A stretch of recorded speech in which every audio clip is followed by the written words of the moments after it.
बच्चे last class में हमने एक चैप्टर स्टार्ट किया था एलपीजी के नाम से, ठीक है। एलपीजी यानी लिबरलाइजेशन, प्राइवेटाइजेशन और ग्लोबलाइजेशन, जिसमें मैंने आपको बताया था बेटा कि एक्चुअल के अंदर 1990 से पहले क्या हुआ था कि लास्ट 10 ईयर्स के अंदर यानी एक डिकेड के अंदर हमारी जो इकोनॉमी थी वो लगातार किस में जा रही थी, डिफ्लेशन में जा रही थी। और वर्ल्ड की कई सारी इकोनॉमीज ऐसी थी जो डिफ्लेशन में जा रही थी, जिसको देखते हुए गवर्नमेंट ने क्या करा, नई इकोनॉमिक पॉलिसीज लेके आया, यानी चेंजेस लेके आया अपनी अर्थव्यवस्था के अंदर। उस चीज को बोला गया यहाँ पे क्या, न्यू इकोनॉमिक पॉलिसी 1991, ठीक है।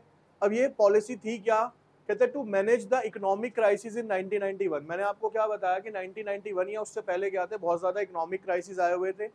India approach the International Bank for Reconstruction and development.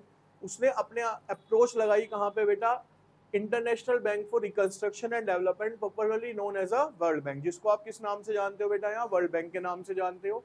And the International Monetary Fund IMF and received 7 billion as a loan. और उसने उस टाइम पे 7 बिलियन का क्या लिया, वहां से IMF से लोन लिया।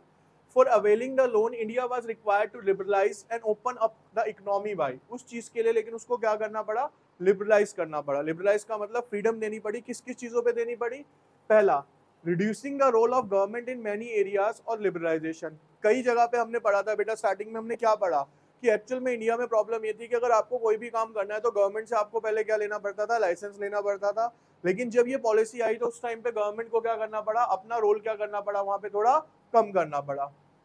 दूसरा, removing restriction on the private sector और प्राइवेटाइजेशन, या उनको क्या करना पड़ा, जो प्राइवेट सेक्टर के ऊपर लाइसेंस था या बहुत सारी उन्होंने क्या लगा रखी थी, रेस्ट्रिक्शंस लगाई हुई थी, उन सबको वहां से क्या करना पड़ा, उसको रिमूव करना पड़ा, ठीक है। फिर आता है removing trade restriction between the India and other countries. और आपने पढ़ा था कि भैया पहले हमारे यहाँ ना व्यापार की भी रेस्ट्रिक्शन थी, यानी बाहर से अगर कोई सामान खरीदना है या बेचना है तो उसमें भी गवर्नमेंट क्या करती थी, बहुत ज्यादा इंटरवेंशन करती थी। उसको देखते हुए भी गवर्नमेंट ने क्या करा बेटा, एक तरीके से उस चीज को भी खत्म किया। तो जब गवर्नमेंट ने फ्रीडम दी तो उसको किस नाम से जाना गया, लिबरलाइजेशन के नाम से। जब गवर्नमेंट ने प्राइवेट सेक्टर से अपने आप को हटाया तो उस चीज को क्या माना गया, प्राइवेटाइजेशन। और जब गवर्नमेंट ने फ्रीडम दी कंट्रीज को आपस में काम करने के लिए, उसे क्या बोला गया, ये अभी शॉर्ट में पढ़ रहे हो, डिटेल में आगे पढ़ेंगे। India agreed to the condition of World Bank and IMF and announce the new economic policy 1991 in 1 July 1991।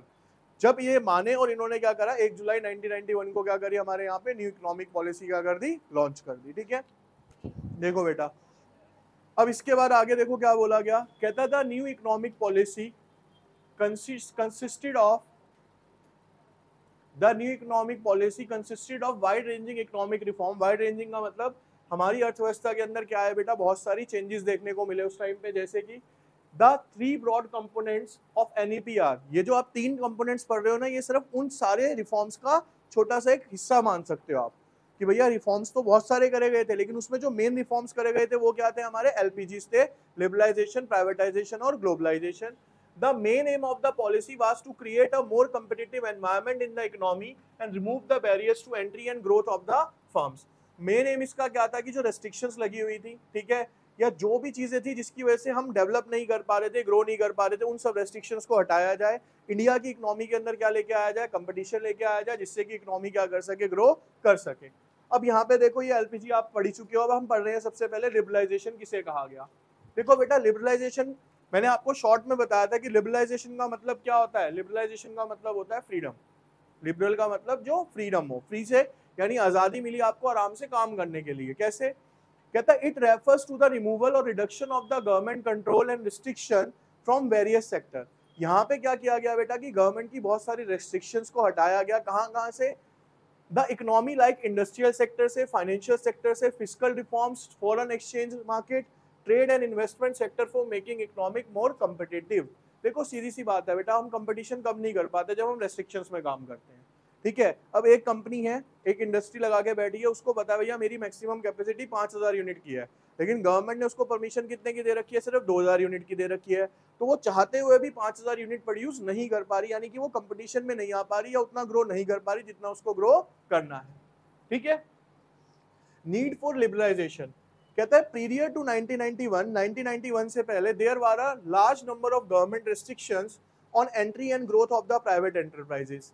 ये हम पढ़ चुके हैं भैया, लाइसेंस लेना पड़ता था, कोई भी बाहर की कंपनी डायरेक्टली हमारे यहाँ पे नहीं आ सकती थी, FDI यानी फॉरेन डायरेक्ट इन्वेस्टमेंट हमारे देश में नहीं कर सकते थे। तो ये बहुत सारी रेस्ट्रिक्शंस थी Liberalization was to introduce a put an end of these restrictions and open a various sector of the economy.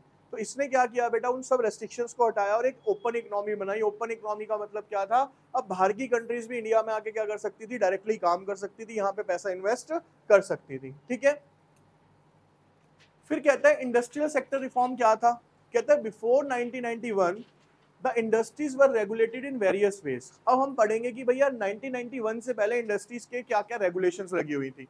पहला क्या था बेटा, industrial licensing was compulsory to start a firm, close a firm और expand और diversify the production. अगर आपको क्या करना है बेटा, नई फर्म खोलनी है या अपनी ही फर्म को ग्रो करना है या उसमें प्रोडक्शन बढ़ाना है, कुछ भी करना है, तो उसके लिए आपको गवर्नमेंट से क्या लेना पड़ता था, पहले लाइसेंस लेना पड़ता था। दूसरा, private sector was not allowed in many industry. हमने पढ़ा था बेटा, बहुत सारी रेस्ट्रिक्शंस लगाई थी और बहुत सारी ऐसी इंडस्ट्रीज थी जिसको रिजर्व कर दिया गया था, किसके लिए, गवर्नमेंट के लिए। यानी प्राइवेट सेक्टर्स के ऊपर क्या थी, बहुत ज्यादा रेस्ट्रिक्शंस लगाई हुई थी। Some goods were reserved only for a small scale industry, और कुछ गुड्स ऐसे थे जो कि किसके लिए रिजर्व करे गए थे, स्मॉल स्केल के लिए। There was control on the price fixation and distribution of the certain selected industrial product. और कुछ चीजों पे तो गवर्नमेंट ने इतनी रोक लगा रखी थी कि उनका प्राइस भी कौन तय करती थी, गवर्नमेंट ही तय करती थी।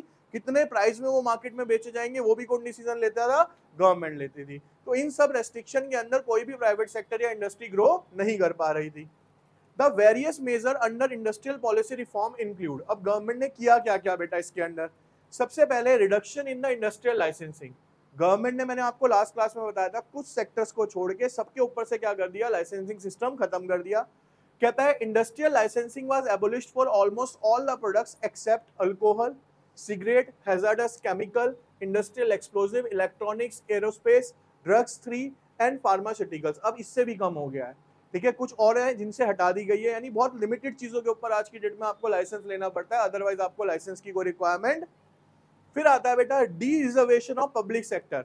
देखो बेटा, आज की डेट में इलेक्ट्रिसिटी तक प्राइवेट हो रही है, पानी प्राइवेट हो रहा है, रेलवे की भी बात चलती है कि कई बार प्राइवेट अथॉरिटीज को दे दिया जाएगा। दिल्ली के अंदर मेट्रो चल रही है, वो प्राइवेट सेक्टर चलाता है। तो बेसिकली गवर्नमेंट क्या कर रही है, मेजर मेजर सेक्टर्स को भी क्या कर रही है, आज की डेट में रिजर्वेशन से हटा रही है कि ये गवर्नमेंट के अंडर नहीं है। The only industries which are known reserved for the public sector are a part of defense equipment। कहता है सिर्फ 2-3 इंडस्ट्रीज हैं जो गवर्नमेंट अपने पास रखती है, जिसमें सबसे पहले क्या आता है, डिफेंस इक्विपमेंट्स बनाने वाली, atomic energy generation and railway transport. भाई इंडियन रेलवे वो कभी नहीं देगी, प्राइवेट सेक्टर को वो अपने पास ही रखेगी। ठीक है, बाकी सब क्या कर रही है, वो बेसिकली धीरे धीरे करके क्या करती चली जा रही है, सब कुछ प्राइवेट कर दिया इन्होंने। Dereservation of small scale industry. कहता है many goods produce by the small scale industry have now been dereserved. जैसे कि पहले उन्होंने रेस्ट्रिक्शन क्या लगाई थी कि कुछ गुड्स सिर्फ कौन बना सकता है, स्मॉल स्केल बना सकती है, वो रेस्ट्रिक्शन भी क्या कर दी बेटा, उन्होंने रिमूव कर दी है।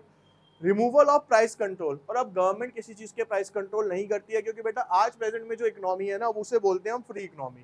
क्या बोलते हैं, फ्री इकोनॉमी का मतलब होता है जहां पे किसी भी चीज के जो प्राइस है वो किस पे डिपेंड करते हैं, उसकी डिमांड और सप्लाई पे डिपेंड करते हैं, उसमें किसी भी गवर्नमेंट का कोई रोल।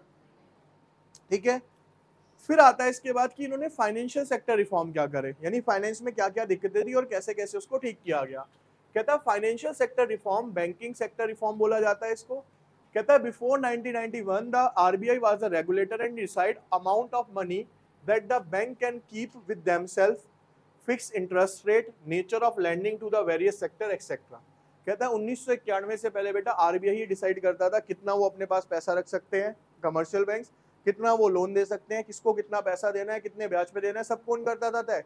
आज ऐसा, ठीक है, आज कंडीशंस क्या हो चुकी हैं, काफी ज्यादा चेंज हो चुकी है। बैंक अपने हिसाब से भी क्या कर रहे हैं, उनको परमिशन है कि आप अपने अकॉर्डिंगली भी क्या कर सकते हो, थोड़ा बहुत चेंज अपने अकॉर्डिंग ला सकते हो। The reforms included under financial sector. पहला, the role of RBI was reduced from regulator to facilitator.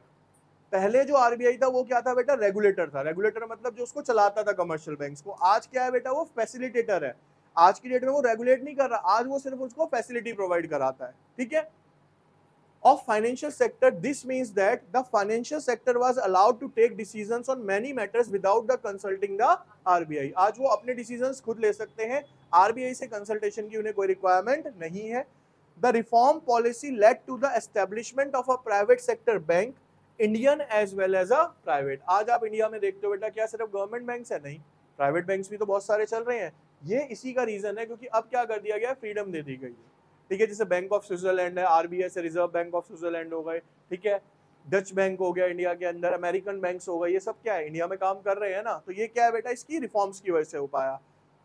Foreign investment limit in bank was raised around 50%, यानी मान लो पहले 100 रुपए अगर फॉरेन इन्वेस्टमेंट हो सकती थी, अब उसको बढ़ा के 150, 50% तक क्या कर दिया गया बेटा, उसको बढ़ा दिया गया। Those banks which fulfill certain conditions have been given freedom to set up a new branches without the approval of RBI and rationalize their existing branch network. बैंकों के मान लो इन्होंने कुछ कंडीशंस दे दी कि आप इतने की ट्रांजैक्शन कर लेते हो, इतने की एफडी कर लेते हो, या कोई भी कंडीशन दी होगी, तो बैंकों को क्या कह रखा है आरबीआई ने कि अगर आप ये सारी कंडीशंस फुलफिल कर सकते हो तो आप अपनी दूसरी ब्रांच भी हमसे पूछे बिना खोल सकते हो। Foreign institutional investors such as merchant bank, mutual funds and pension funds are now allowed to invest in Indian financial market. ठीक है, और आज वो सारे के सारे क्या कर सकते हैं बेटा, इंडियन फाइनेंशियल मार्केट के अंदर क्या कर सकते हैं, आके इन्वेस्ट कर सकते हैं। अभी देखो बेटा, फाइनेंशियल सेक्टर की अगर मैं बात करूं तो हमने ना एक पहले से कंप्लीट करते हैं। चलो, फाइनेंशियल सेक्टर में और क्या हुआ, कहते हैं financial sector includes financial institution such as commercial bank, investment bank, stock exchange operation, foreign exchange market, ये सब क्या कहलाते हैं, हमारे फाइनेंशियल सेक्टर्स कहलाते हैं। बेसिकली कोई भी ऐसा सेक्टर, ध्यान से सुनो, कोई भी ऐसा सेक्टर जो पैसे का लेन देन करता है, फाइनेंशियली इन्वॉल्व है, तो वो सारे क्या कहलाएंगे, हमारे फाइनेंशियल सेक्टर्स कहलाएंगे। The financial sector in India regulated through a various norms and regulation by the RBI. The RBI decide the amount of money that the bank can keep with themselves, fixed interest rate, nature of lending of various sector etcetera. ये पहले किसके हाथ में होता था, सारा का सारा आरबीआई के हाथ में होता था, ये सब कुछ डिसाइड करना। ठीक है, देखो बेटा, आज अभी पीछे मेम्स चल रहे थे, काफी सारा मजाक चल रहा था कि एलआईसी का टोटल आया था कि भाई एलआईसी की टोटल टर्नओवर कितनी है, तो वो कई लाख करोड़ रुपए बताई गई। तो उसमें बताया गया कि भारत के जितने भी आसपास के पड़ोसी मुल्क हैं, बांग्लादेश, नेपाल, ठीक है, पाकिस्तान, ठीक है, जितने भी आसपास के, और लगा लो श्रीलंका वगैरह सब कुछ, इन सबको भी मिला दो ना, और इन सबकी जीडीपी मिला दो, तो वो इंडिया की एलआईसी के बराबर नहीं बैठ रही थी। यानी सिर्फ इंडिया में एलआईसी का प्रोजेक्ट इतने करोड़ का है, कई लाख करोड़ रुपए की एलआईसी हुई है लोगों की। तो बेसिकली क्या है, ये फाइनेंशियल सेक्टर है बहुत बड़ा। ठीक है, आज की डेट में बहुत बड़ी इन्वेस्टमेंट लेके बैठा है कौन, एलआईसी के पास। अगर आप जाओगे तो सच्ची में इन्वेस्टमेंट बहुत ज्यादा है, क्योंकि देखो, चाहे नॉमिनल परिवार हो, मिडिल क्लास हो, लोअर क्लास हो, किसी से भी एलआईसी पूछ लो, सब जानते हैं एलआईसी कुछ है। चाहे किसी ने 100 रुपए की करा रखी है, किसी ने 200 की करा रखी है, चाहे 5 लाख की करा रखी है, लेकिन 100, 200, 1000 से भी घुसे तो वही है उसके अंदर। तो एलआईसी एक ऐसा सेक्टर हो गया, तो ये भी क्या है बेटा, एक तरीके का फाइनेंशियल सेक्टर ही हो गया हमारा। ठीक है, अब आता है टैक्स रिफॉर्म और फिस्कल पॉलिसी रिफॉर्म। कहता है tax reforms are concern with the reforms in government taxation and public expenditure policy. Government taxation and public expenditure policy are collectively known as a fiscal policy. Government की जो tax की policy होती है और खर्चे की पॉलिसी होती है, उन दोनों को मिला के क्या बोला जाता है, उसकी फिस्कल पॉलिसी बोला जाता है। डायरेक्ट टैक्स, इनडायरेक्ट टैक्स, बेटा दो तरीके के टैक्स होते हैं, ध्यान से सुनना। डायरेक्ट टैक्स बेटा उस तरीके के टैक्स को कहा जाता है जिसका बर्डन आप किसी और के ऊपर शिफ्ट नहीं कर सकते। अगर मैं इनकम कमा रहा हूं तो उसके ऊपर टैक्स मेरे को ही देना पड़ेगा। मेरा घर है तो उसका हाउस टैक्स इसको भरना पड़ेगा, मुझे ही भरना पड़ेगा। तो कोई भी ऐसा टैक्स जिसका बर्डन मैं सामने वाले पे नहीं डाल सकता, मेरे को खुद डायरेक्टली पे करना पड़ेगा, वो सारे क्या कहलाते हैं, डायरेक्ट टैक्स। इनडायरेक्ट टैक्स क्या होते हैं सर, इनडायरेक्ट टैक्स उन टैक्सों को कहा जाता है जिसका बर्डन हम क्या करते हैं, किसी और के ऊपर डाल सकते हैं। अब जैसे कि क्या होता है, जीएसटी है, दुकान वालों को पे करना होता है, मैन्युफैक्चर को पे करना होता है। वो मैन्युफैक्चर पे करता है किससे, लेता है डीलर से, डीलर आगे किससे ले रहा है, हमसे। तो वो बर्डन क्या कर रहे हैं, दूसरों पे शिफ्ट कर रहे हैं। तो कोई भी ऐसा टैक्स जिसका बर्डन शिफ्ट किया जा सकता है वो इनडायरेक्ट टैक्स होता है। जिसका बर्डन आप शिफ्ट नहीं कर सकते वो सारे क्या होते हैं। अब देखो क्या लिखा है, direct tax consist of tax on income of a individual as well as profit of a business. The burden of such taxes can not be shifted. इसका बर्डन आप किसी और के ऊपर शिफ्ट नहीं कर सकते। Income tax, wealth tax, corporation tax. Indirect taxes are the taxes levied on a commodity and services. कहता है इनडायरेक्ट टैक्स वो होते हैं जो हम सामान पे लगाते हैं किसी, ठीक है। The burden of these taxes can be shifted to the consumer. और इसका बर्डन किस पे डाल दिया जाता है बेटा, उठा के सीधा सीधा कंज्यूमर्स पे डाल दिया जाता है। जैसे GST, value added tax. Before 90 tax rate are very high for both direct and indirect. 1990 से पहले क्या था बेटा, टैक्स रेट क्या था हमारे यहाँ पे, बहुत ज्यादा पाया जाता था। ठीक है, अब मेजर टैक्स रिफॉर्म्स क्या है बेटा, यहाँ पे ये देखते हैं हम कैसे खत्म होगा ये।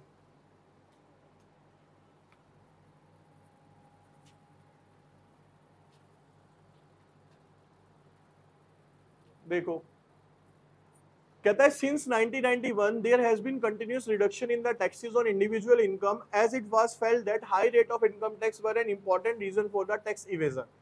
कहता है गवर्नमेंट धीरे धीरे करके क्या कर रही है बेटा, टैक्स कम करती चली जा रही थी। उसका रीजन क्या था कि गवर्नमेंट को समझ आ गया कि ज्यादा टैक्स की वजह से हो क्या रहा है कि भैया लोग क्या कर रहे हैं, टैक्स पे कर ही नहीं रहे हैं। समझो आज की डेट में एक प्रैक्टिकल एग्जांपल ले लो आप, ठीक है, हम कहीं गए, हमें गाड़ी पार्क करनी है, वहां पे अगर 20 30 50 रुपए की पार्किंग है, आप पार्किंग में लगा देते हो नॉर्मल, मतलब ऑन एन एवरेज इंडियन की बात कर रहा हूँ, हर कोई नहीं करता।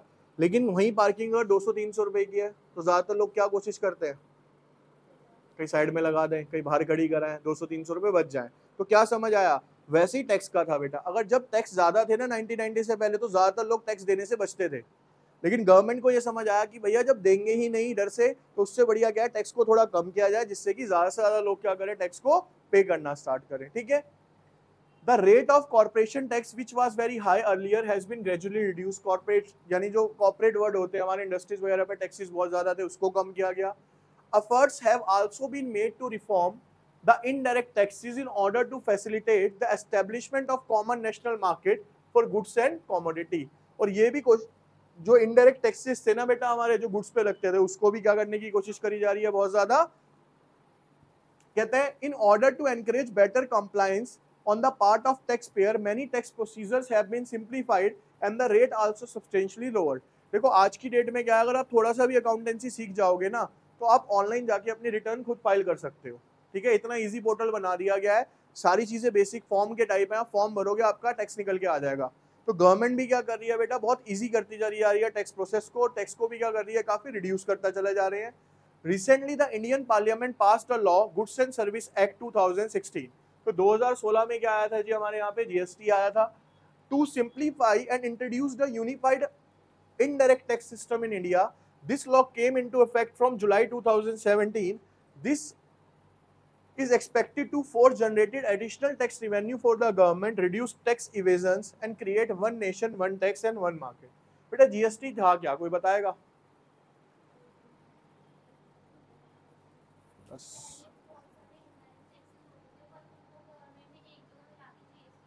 ठीक है, जैसे पहले क्या होता था बेटा, वेट अलग लगता था। ठीक है, चीजों पे टैक्सेस के क्या रेट होते थे, एक्साइज ड्यूटी अलग थी। तो बहुत विभिन्न प्रकार के टैक्स होते थे जो एक ही चीज पे लगते लगते उसकी वैल्यू को क्या कर देते थे, बहुत ज्यादा हाई। तो उसमें क्या होता था, कोई बीच में से एक्साइज ड्यूटी खा जाता था, कोई वेट खा जाता था, यानी बीच में क्या होते थे, घोटाले बहुत ज्यादा हो रहे थे। तो गवर्नमेंट ने उस प्रोसेस को चेंज करके क्या करा, उन्होंने एक स्लैब रेट बनाया और उसकी जगह सीधा क्या इंट्रोड्यूस कर दिया, जीएसटी कर दिया। देखो प्रॉब्लम कहाँ हुई, मैं आपको सीधी सी बताता हूँ। आज सीधी सी बात है, मैं हूँ या आप हूँ, अगर हम सीधे तरीके से काम कर रहे हैं, ठीक है, मैं किसी को जीएसटी दे रहा हूं और मेरे पास जीएसटी आ रहा है, तो किसी को कोई दिक्कत नहीं है। मतलब जो भी व्यक्ति एक नंबर से काम कर रहा है, भैया उस पर जीएसटी आ रहा है, वो आगे गवर्नमेंट को पे कर रहा है, तो भैया उसे क्या दिक्कत है?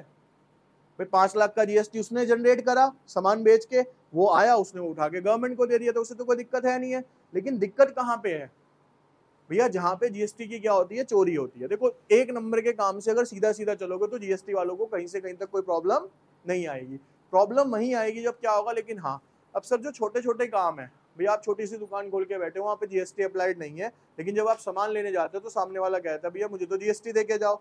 अब वो बंदा क्या हो रहा था कि 50 रुपए कमा रहा था, मान लो 50 रुपए पे उसमें 3 रुपए उसको जीएसटी के देने पड़ गए, और उसे बचने कितने थे, टोटल 5 रुपए। तो उसके 5 रुपए के प्रॉफिट में से 3 रुपए का वो वहां पे क्या दे आया, पहले ही जीएसटी दे आया। तो इस वजह से लोगों को क्या लगता है, फिर जीएसटी बुरा लगने लग जाता है।